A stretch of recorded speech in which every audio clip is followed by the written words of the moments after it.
Hey, what's up guys, aarava here, and welcome back to the episode of my F1 2020 My Team Career Mode, episode number 67 today for the beginning of Season 4, and this may just be the most challenging season yet since the very start, because if you did watch the pre-season video, which was uploaded yesterday, you'll know we had some difficulties over the winter. Our team went bankrupt into administration, we had to find some new investors, our team acclaim level has been reset back down to 1. At one point, we were on $0 in the bank. We've got a little bit now due to some weekly income, of course, but we've got it all to do to build back up our team to where it really should be at the front. But if you didn't see that preseason video, be sure to go check that one out to get clued up on everything and the preparation for this season. But let's head into the race weekend then and kick off this brand new season. Welcome back.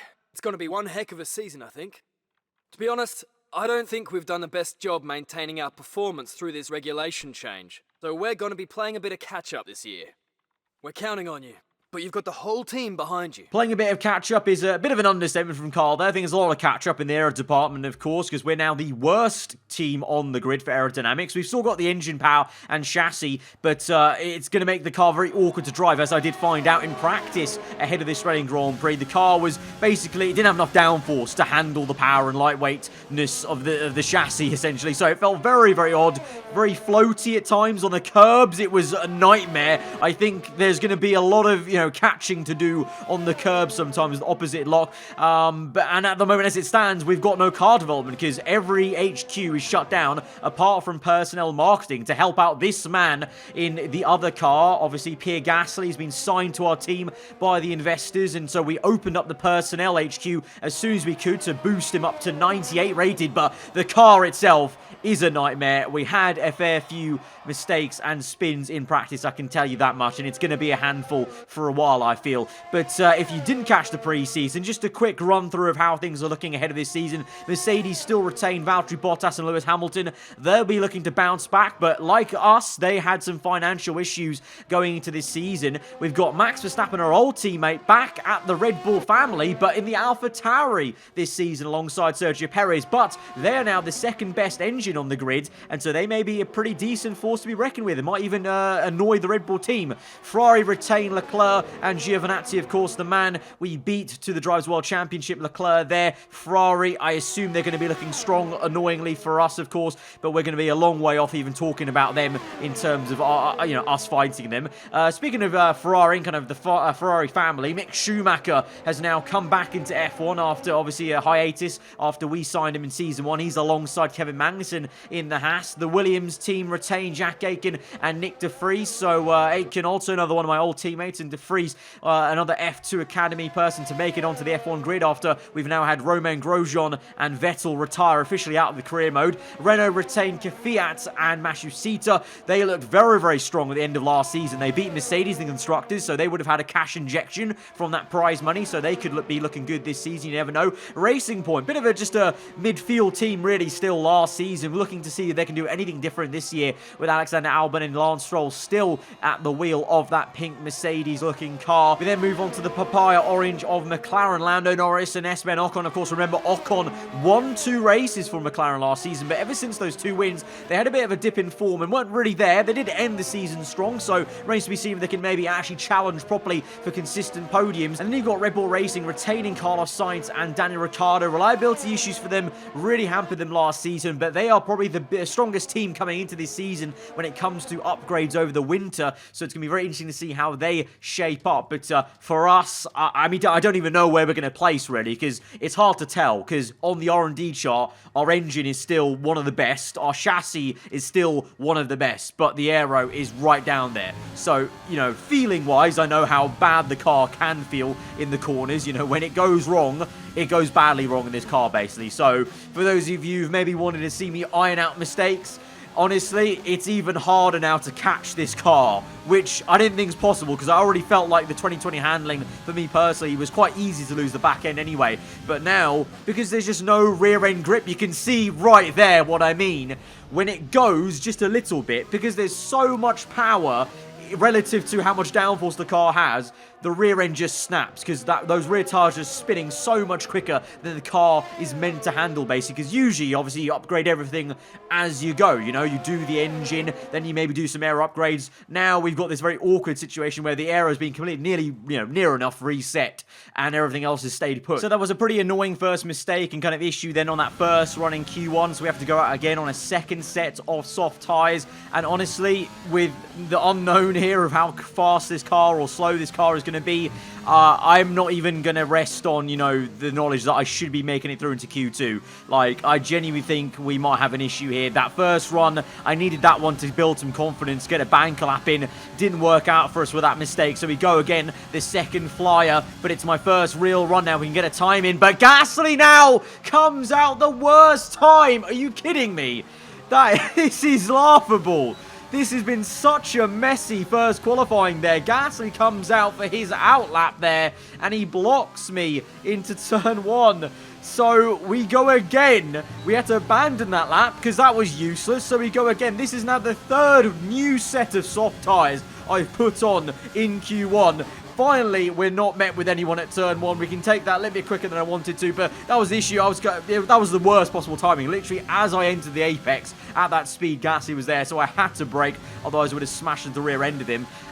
So that was just, it was more comical in terms of, obviously it's frustrating. It's a very messy qualifying so far. I'm not annoyed at Gasly per se, because it was just kind of comical that obviously that was the time. It just had to be, of course. But, we continue on then with that third run, and finally the first time we get on the board, and it's only enough for P19 there. We have to improve. We must do better. We have enough time for a fourth lap here, or a fourth attempt of a lap, but it's our second full lap. We have gained a decent amount of time there, nearly 4/10 in the last sector. This is on a worn set of soft tyres, so really we could be going a lot faster than this as well if I hooked up it all up on a clean set of tyres. But this is a worn set from one of those abandoned laps. It's just how it is. It's been a very messy qualifying session to kick off this new season, and across the line, and the day is not going to get any better for us as we're only in P18, and so therefore we are out at the first point of asking here on Saturday at the Australian Grand Prix. My new teammate Pierre Gasly makes it through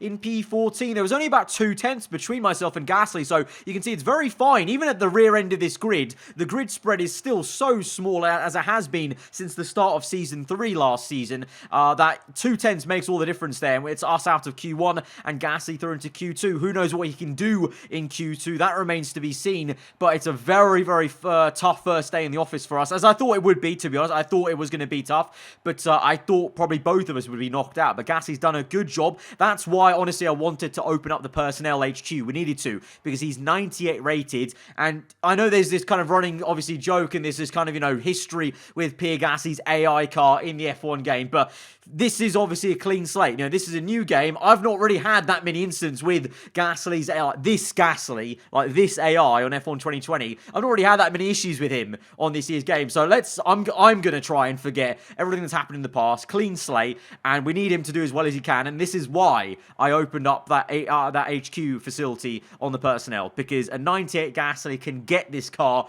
out of Q2. Obviously, I think I could have got it out Q2 if I had not have been held up by him on that second run, but equally, I'm at fault for not getting the run in on that first lap. That was a mistake by me, so I'll put my hands up. It was my fault. It's a messy qualifying. Not the way we want to start off this season. One way we need to fight back and do all we can to help the team out, get points, get a claim level, but that's how it's going to be sometimes.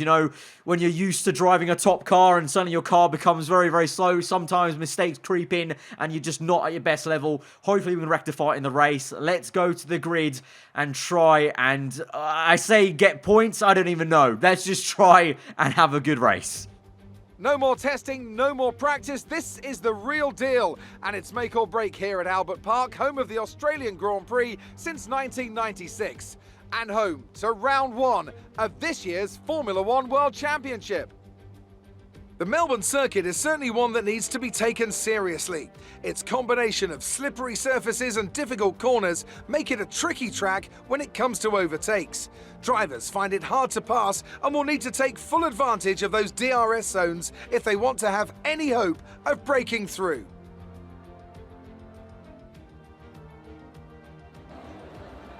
A new season then, a clean slate where anything could happen.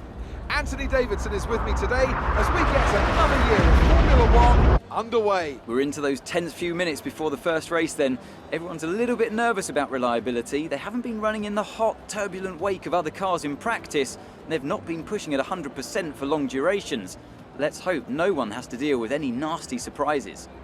Before we begin, let's take a quick look at the grid lineup for today's race. An immense lap from Carlos Sainz yesterday puts him in pole position, and Lando Norris lines up alongside. Looking down the rest of the grid, we have Ocon, Leclerc, Daniel Ricciardo, and Kvyat, Matsushita, Giovinazzi, Verstappen, and Alexander Albon, Perez, Stroll, Pierre Gasly, and Bottas, Hamilton, Magnussen, George Russell, and the owner driver, Latifi, De Vries, Schumacher, and Jack Aitken. And now it's time to head down to the track. So on to our first grid then for this brand new season. As I suspected, Red Bull looking strong, or Sainz looking very strong into this new season.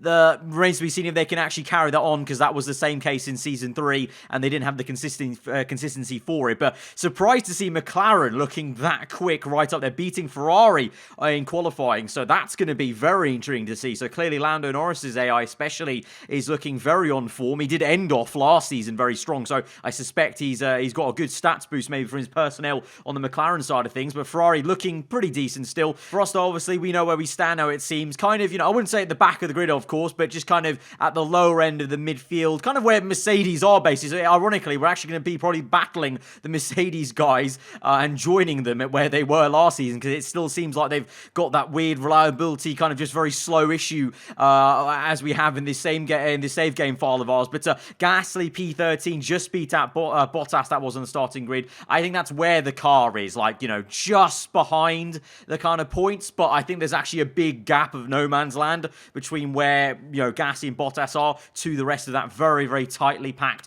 top 10, so it's going to take a few races, of course, of developments, and I don't even know when that will begin, because we don't know when we can actually open up the R&D facilities, of course. We don't know how much money we're going to be earning in these races. That's all a bit of a new stab into the unknown, which makes this all rather exciting. It's a very weird situation to be in, and no one has ever had to face a challenge like this on the F1 2020 My Team career mode so far, so it's really going to be a completely new endeavour for us.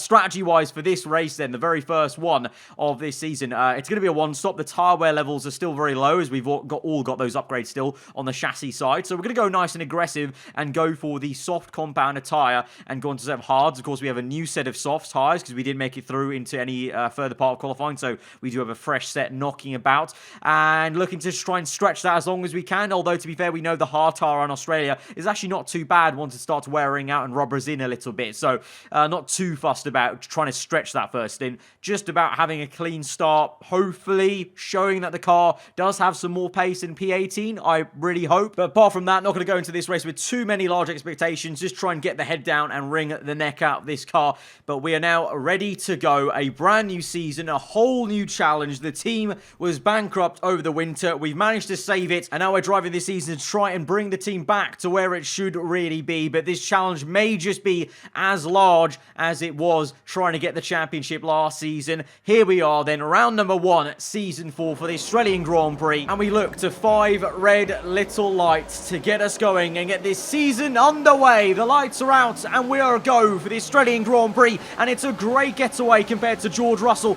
on the left hand side, looking to overtake Magnussen into turn 1 and even maybe launch an attack on Hamilton, as Gasly on the left hand side of Bottas as well. We get the rear end going a little bit though on the AstroTurf, and Magnussen's able to re-overtake us. Russell now re-pressurizing us. We go for the dive to the inside of Magnussen to retake that spot. Gasly is still fighting Bottas, so really early doors we really are fighting the Mercedes team, but how the mighty have fallen in recent seasons. Both of us now down here out the points as it stands on lap number 1, but we're really looking to make the most of this opening lap as we go dancing round the outside of Lewis Hamilton as we catch him napping a little bit behind his teammate and my teammate as well, Pierre Gasly, and we're up the order now. We can maybe calm ourselves a little bit and get into a rhythm here and try and really for the first time suss out how much of a job we have to do this season of improving this car on the aerodynamic side. And from quali into the race is an entirely different challenge now. The car is so much heavier and so that much more sensitive to high-speed change of direction. And you can see actually through that chicane, Hamilton is right on the back of us. We go defensive here, so immediately now I'm even feeling the pain against a team like Mercedes, who looks so poor compared to us in Season 3. Like, you remember how easy it was to overtake those guys every time we came up to them last season, and now we're struggling to just keep Hamilton behind us. And, you know, heavy fuel, yeah, the problem we had in quali just gets worse in terms of it's even easier to maybe lose the back end and not be able to control this car in the corners because there's just that much more weight on the car to kind of bog it down and make it unstable. But Gasly is also feeling those issues because on lap 2 there, you can see to turn 1, he had a bit of a issue in the rear end. We had some understeer as well, and to that effect, Hamilton again attacks us. We go defensive again on the inside, really squeeze him out, get to the other end of the circuit track edge to squeeze him out and maintain that position. Meanwhile, out in first, having a bit of an easier time, I would say, but just a bit. Carlos Sainz in the lead from pole position. Lando Norris still in second place, doing a very good job of pressurizing Sainz. He's got a big gap to Ocon, who's struggling in that second. McLaren in third place, just ahead of Charles Leclerc. We know how fast he and that Ferrari combo can be. And then you've got Ricciardo, bit of a gap. And you've got the Renault Fiat in the same sort of place he was in at the end of last season, Racing Point. And then you've got Max Verstappen in his new car, the Alpha Tauri,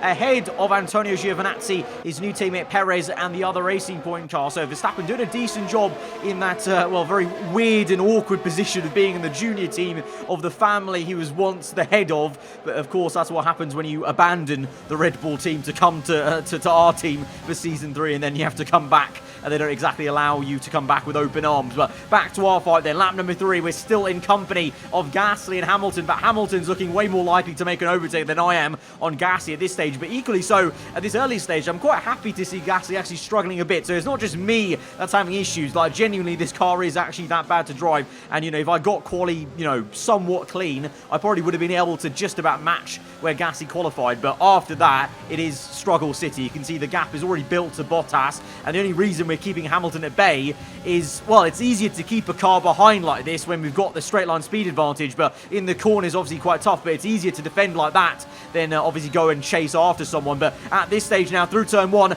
that was a pretty poor exit. Hamilton now is flexing the muscles at the Mercedes car, and he nearly squeezed us straight off there. A lot of respect given, a lot of space given, and we're still going at it now, side by side for almost half a lap. This will be, Hamilton does get that, but he's a little bit wide and a bit slow on that right-hander, and we're going to try and force our way through. It's a copycat of lap number 1, maybe, as we dance our way around again at that same right-hander. We really enjoyed making a lot of overtakes, to be fair, in that section of the circuit in Season 3, and so again, looking to make some moves there, or one move in particular on Hamilton, over and over again, potentially. Still then in the lead this race, then, as we move on rapidly through this first stint, is Sainz from Norris. Ocon really struggling even more now as we go through these laps with tyre wear, and he's really holding up Leclerc. Like, it looks like a ghost town now ahead of him, and so Leclerc will need to try and clear him. He wants to try and get on the podium this race, otherwise Ocon is just being a good rear gunner for Lando Norris in second place as it stands. And Norris, even more so, is now looking quicker and quicker. He's pressurising Sainz, so could we see a battle between Sainz and Norris? Ironically, the two, obviously, in real life McLaren teammates, but right now rivals in different teams. Meanwhile, for us, still going at it with Lewis Hamilton, and this time Hamilton flies past us in lap number 7, but he's too deep into turn 1, gets it almost off circuit. We go for the switchback left to right, and we're back around the outside, wheel to wheel yet again with Lewis Hamilton. So some of you guys who voted at the end of Season 3 for us to try and sign Hamilton pre-bankruptcy may have wanted to see me battle out with Hamilton in the same car. Well, you're getting that sort of battle, just in a very different scenario. Both of us battling so hard over P14 and 15 at the Australian Grand Prix. Who would have thought? Not me. But we go around the outside and just about keep this position. But for how long can we keep doing this? And is it beneficial? Because we're catching Gasly, but at the same time we're being then slowed down by Hamilton fighting us. So maybe we need to let Hamilton through and maybe just follow him through and overtake Gasly that way, and then maybe try and repass Hamilton. But the only thing I'm worried about is that repass. It might be difficult to repass Hamilton if we let him through easily, but we're on towards lap number 7, and we're not deploying ERS because we're at that stage, because we're just going to do exactly that. We're going to try this because I may as well, because right now we're just losing 2 seconds every time we battle, and we're just losing ground to Gasly, and I want to try and obviously catch up. You know, if we can't get any points, I want to just at least match Gasly and try and beat him in this race. You know, that's the first yardstick, your teammate, so I want to try and do that. So we're going to try this and try and stick with Hamilton. And to be fair, lap number 9 now, green first sector, red second, but we're within 1 second, and Hamilton is catching Gasly, and I'm keeping within 1 second of Hamilton, so therefore I'm catching Gasly. So it is working somewhat. The pit stop window now opens. We've already got some people into the pit, and Hamilton, oh! Hamilton comes and strikes Norris at the worst time. That was like the timing I had in qualifying with Gasly. Now the full course safety car is out with Hamilton out, and oh, we nearly ram into the back of Norris. That could have been a calamity and a half there. We're inches away from disaster as Norris brake checks me a little bit, but unfortunate luck for Mercedes, and Hamilton from Season 3 seems to have continued on into Season 4 as he's out of the Australian Grand Prix there. Very unfortunate contact with Norris, and now with the full course safety car out, this may just help these guys who are yet to pit, and so they'll get a free pit stop effectively under the safety car. But whether that's going to be enough, because remember, Ocon was quite a few seconds behind Norris and Sainz anyway, so even though they're going to get some advantage pitting under the safety car, will they get much of one to actually make a difference? I don't know, because these two who are checkerboarded along with me and Gasly, Norris and Sainz, just there with us, they had a very big advantage, so that remains to be seen. And also for us, initially I was very excited with the full course safety car, but we have to double stack with Gasly because there's no point continuing on, because I'll lose time, or I'll lose more time if I don't double stack with Gasly right now. But because there was quite a big gap from Gasly to Bottas, and just generally from us to the next big pack, I really doubt we're going to gain much of an advantage anyway pitting under the safety car. So it was actually really not that beneficial for us, really mostly actually anyone. It was very, very odd that the gap spreads between everyone, the different packs that were in this race were actually so kind of spread out that the safety car really hasn't altered too much of this race, I would say. More so just obviously neutralizes it and closes everyone back up. Of course, that's an advantage in itself, maybe for those races that were losing touch, a la Ocon, who is still in P3, by the way, so it's Sainz still leads the way, Norris second, Ocon now still in third, but obviously now it's all reset. He's right there once again, so maybe second stint, maybe if he doesn't struggle as much as he did in that first stint, he can kind of, you know, keep up with Norris and Sainz. And then behind you've got the Ferrari cars, Ricciardo. I want to note, Ricciardo, he pit onto a set of soft tyres, a second set, before the safety car came out. So you've got Ricciardo, I believe also drivers like Mick Schumacher as well, who have yet to pit. So we've got a few people that will be coming in a second time, or for the very first time in this race still, who are yet to pit. And it's not just us that may have lost out a little bit in the pit stops. Verstappen there, you can see now, finds himself behind Valtteri Bottas. So Verstappen was, you know, up in P6 or 7 it was before the safety car, and now he finds himself behind Bottas, and Bottas was in, like, you know, P12 before the safety car. So yeah, it has jumbled up a bit. For us personally, not too much, but now on the restart here, we've got people who are going to come in ahead of us, so we're not going to finish up in P17. We're a little bit higher up the order than it actually says, but it's been a pretty poor restart. The tyres were so cold, and because our car's not pushing the tyres into the ground as hard as it should be doing, just a very, very poor start. But an even worse one for Carlos Sainz on the restart. On the literal first lap of the restart on green, Sainz from the lead of the Australian Grand Prix is hit with an engine failure. His car goes up in smokes. Matsushita is so slow for some reason in the Renault, and we get a free overtake done there, and so we're up into P15 in a flash. But how poor can the luck of some of these guys get? And Red Bull, yet again, not living up to their potential, you know, especially into this season. They were out the kind of quote-unquote top teams. They improved the most over the winter period. They got pole. Yet again, though, they're doing the same thing they did in Season 3, which didn't allow either of their drivers to fight for the title or the constructors. Was bad strategy from Ricciardo. We know he's on a 2-stop in this race, and their other driver, Sainz, well, he's out of the Australian Grand Prix for, I think, the second time in this career mode, save ours. car. So very, very poor from Red Bull here. Lap number 13 for us on the restart lap. Gasly now ahead of us, looking to overtake the Prix and having some difficulty at overtaking the Williams car, which is maybe just where our car is at with the hard tyres. We go down the inside of Gasly, we're opportunistic, and we catch him napping. So for the first time, we're able to pull the wool over Gasly's eyes in this new partnership of ours. So far, he's had the measure of me this entire race and race weekend, and it may not be over, and he may just come back at us though, because he's got a good exit off that corner, a little bit slow, and Gasly pulls through late on into the straight, into turn 1. Lock up from him though, round the outside for us, and we're very, very close. We don't make any contact, leave him some space. Ultimately though, he has the much better exit on the outside, and I got such a poor one that De Vries comes back on me on the outside, so we have to defend against the Williams car. So odd. I'm not gonna get used to this for a few episodes, I don't think, of this new reality we're in, you know, from the heights we were at in Season 3 to now in Season 4, as we continue to fight Gasly for what is just P12, not even points, just pride at this point, basically, essentially. Now we've got DRS on him, we're gonna go for the big dive, close to his right rear tyre, but we find the room, leave him the space on the inside. He equally gives us some room, so very respectful stuff right now. Bit on the edge on the exit as we lose the back end, but we are just going to maintain that P12 on the exit. Look behind me, Gasly doesn't have a good exit, so that's good for us, and we can continue to try now push off away from Gasly and try and build a gap if we can and just settle down. I say settle down because that's pretty much, I think, the maximum we can hope for, because already the gap is so large to the cars ahead of us. Meanwhile, because of Sainz's DNF, it's a 1-2 as it stands right now for McLaren on the road. Lando Norris leads the way, Ocon in second, but now it's Ricciardo trying to change that. Ricciardo, the only Red Bull left in this Grand Prix.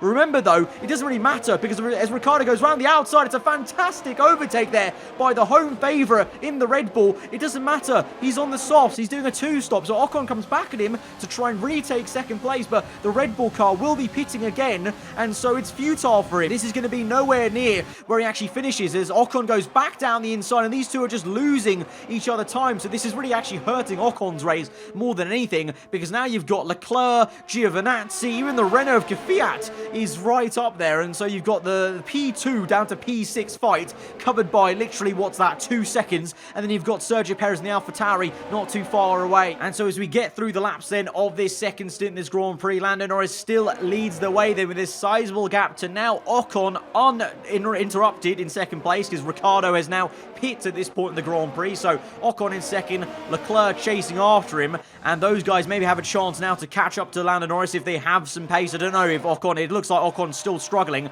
and then meanwhile back behind us you've got Verstappen, obviously got caught out in the safety car, and he's trying to overtake Bottas, so Bottas actually really gained a lot there in that safety car period. And then for us, well, we're kind of in no man's land ahead of Gasly, and Gasly has now got Ricciardo for company on that 2-stop, fresher tyres here, and he's gonna get so close to Gasly, but he's gonna make the move stick and get up the order, and soon enough on lap 22 he'll be right behind us. And just watch this through this high-speed chicane, look how much he gained there, look how quick he is, and he just waltzes past us.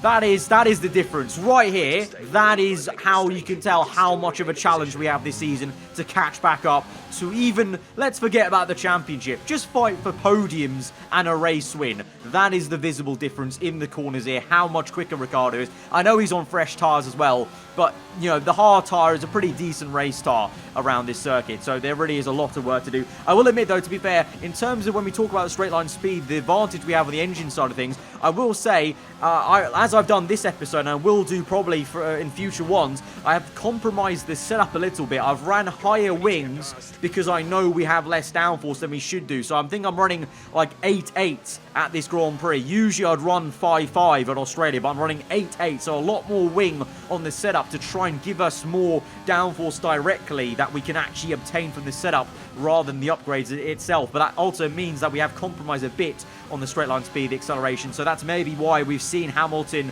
when he was in the race, being quite quick off the line versus me, and maybe that's why Ricciardo's also so quick off the run of the chicane, but equally so, it just shows we have a long way to go. Meanwhile, though, at the forefront, fighting still going on, and now Antonio Giovinazzi, who had found himself behind Kvyat for most of this race, is looking to overtake the Russian and try and get behind his teammate Leclerc around the outside. The two jockey for position. Kvyat gets a little bit wide there to try and push Giovinazzi wide, but Gio gets his elbows out and gets the position done. And now we look ahead. Can Leclerc do the same on the McLaren, I wonder. Has looked a lot slower than his teammate this entire race, who's still leading the way then in P1 for us. P12 as it stands, a little bit wide here, and Gasly is getting on the back of us. The tyre wear, I gotta say, it feels a lot worse when you have a lot less downforce, but as you come through into a brand new lap, Max Verstappen has got an engine failure and he goes up in smokes. And so both our former teammates DNF out of this Grand Prix. We have a massive wobble on the exit there, as we got very out of shape on the exit. And Gasly now is past us. He's dived around the outside. We try and fight him back, but he actually has it. He has the grip, and he's got us. And it was a bad mistake from us in turn 1, and he's just caught us napping for once. And this just the tyres going on. I was about to say is Verstappen DNF'd. With the lack of downforce, I don't know if it's actually, going to be this entire way through the season, but at least in this race, around this circuit, I felt like the tyre wear the rear end was stepping so much worse than it usually would be, because you've got less tyre grip, but then also now, because there's less wing and less kind of downforce just pushing you down, the tyre wear just feels that much worse. And so there you saw was a good case in point. Gasly was able to get us very, very easy after a big mistake there from us. So that may be another characteristic, that because of the way the car is now, compared to how I used to be in previous seasons, maybe I'm going to feel the tyre wear and struggle with tyre wear a lot more at the end of stints now because of that lack of downforce. So going to have to keep an eye on that and see how that kind of progresses. But back then to the forefront, our race may be technically over, but the race for P1, yes, P1, I can tell you, is not over, because here we are, last few laps of the Grand Prix, and Lando Norris is looking quite slow now. I think he has a mechanical issue, because he was so far ahead of Ocon. Ocon has been nowhere near quicker to catch him this entire Grand Prix, but here he is then, making a mark, and by the time we get through to the last sector on this same lap Ocon is going to pull through on the right-hand side and go on the outside of the chicane. Doesn't quite do it, though, into the brake zone, but on the exit will get Norris very, very easily on the right-hand side, waltz past him into the lead of the Grand Prix. And so that is such a shame for Lando Norris. He's been leading this way ever since Sainz went out the Grand Prix. Obviously, he did get gifted the race lead, but ever since then, has pretty much been in total control, and his car has let him down today as Ocon is now into the lead, and I should assume that it's not going to be very, very soon before Leclerc and Giovinazzi get him, so it's going to be a double Ferrari podium. So it's maybe not the race win, but Ferrari do indeed continue to look very strong into this brand new season. But this is exciting times, if Red Bull want to actually pull their socks up and get involved and not make a mockery of what the pace they've actually got, that raw pace. This could look to be quite a tasty fight between Ferrari, Red Bull and McLaren, maybe, instead of us, obviously, because we're not really involved, and we're probably not going to be for a long while in this season here. But very unlucky for Lando Norris, and Ocon gets gifted a third win of his career, of course, because remember, he won 2 races last season in that McLaren, and so this is his third win of his career in this career mode save bars here in my team. But for us, lap number 28, and the struggles continue. You can see how much of a handful this car really is now becoming, and I reiterate that I think this is going to be, I can already sense this is going to be a big issue. At the end of stints, when there's a little bit of tyre wear, because there's no downforce, it was really quite a handful, and there was no way I was actually keeping up with Gasly. I was trying my hardest to keep up with the guy, and just could not do it. So in the end, we have to settle down for P12 in this Grand Prix. It's a P11-12 finish for Aarava Archer Racing. A very, very different race to one we're used to throughout the entirety of last season, and even season 2, to be fair. But that's that's what we expected. I actually thought that race went a lot better than I thought it might have been, and there's a lot of positives from that one. Good start, pretty decent strategy. I think overall me and Gasly maximised it. So this is where we're at. We know where we're at now. We know this is the challenge, and we just keep going from here. We've got 15 rounds to go of this season. We just keep on pushing to try and get back to where we want to be.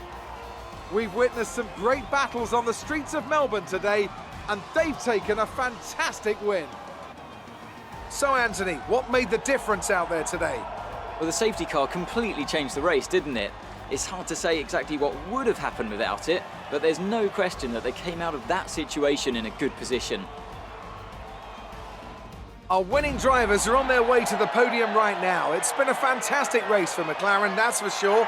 and no doubt they'll be celebrating tonight. So there you have it then, the Frenchman takes his third win of his career. The first of the season goes to McLaren there. Unfortunate though, so unfortunate for Lando Norris to not even be on the podium after that issue with his car. But at least it wasn't a DNF like Carlos Sainz in the Red Bull. Double Ferrari on the podium there. That's a strong start from the Scuderia. But a very mixed up kind of, entire top 10 there. Daniel Kvyat in the top 5 does a good job. Perez in P6 flying the flag solo for AlphaTauri. Bottas, I think, really did a great job, to be fair to him, to get up into P7 because he was down in P12 kind of with us before the safety car. So that definitely helped him out quite a fair bit. Obviously, the driver standings the same as the race results. Constructors, though, McLaren then have an early lead, but Ferrari looking very strong with a double podium. Renault up there in third, AlphaTauri, and Red Bull, ironically, even though we had all this talk about them looking the strongest in terms of improving the most over the winter from Season 3 to Season 4, they're only just ahead of us with 2 points. They're in P7, and they're actually below Mercedes. So Red Bull are going to want to turn that around very quickly, unless they want to stick around and keep us and Mercedes company at the kind of tail end of the midfield. I mean, I wouldn't be opposed to that, but I doubt that, and I think they'll come back very, very strong in the next race, I'm sure. But for us, as I said, plenty of positives. We know where we're at now. We know what we need to do. Trying to get this acclaim level as high as we can, as quick as we can. And to be fair, in one race, because me and Gasly are so highly rated on the acclaim level, we've actually boosted our team acclaim already in one single race from level 1 to level 4. So already that's going to unlock us some extra sponsorship into next episode. So obviously once we get to later levels, then it'll be more of a challenge. But early doors, that's a really positive start for us. And we've just got to basically take all the positives we can get. Let's not look at the negatives too much. Just look at where we can go from here, because we can't do much now. This is where we're at. We've got only just over $500,000 in the bank right now as it stands, which just looks pretty crazy, to be fair, compared to last season. But that's just the situation we're in, and I hope you guys did enjoy that first race. You've enjoyed this whole new world and experience and this entire storyline coming into Season 4. And if you're looking forward to the rest of the season, then be sure to smash that like button. Let me know what you thought of this race, though, and if you are new around here, then do get subscribed for all that good stuff. But I've been aarava. I hope you guys enjoy the rest of your day. I'll see you guys next time. Goodbye.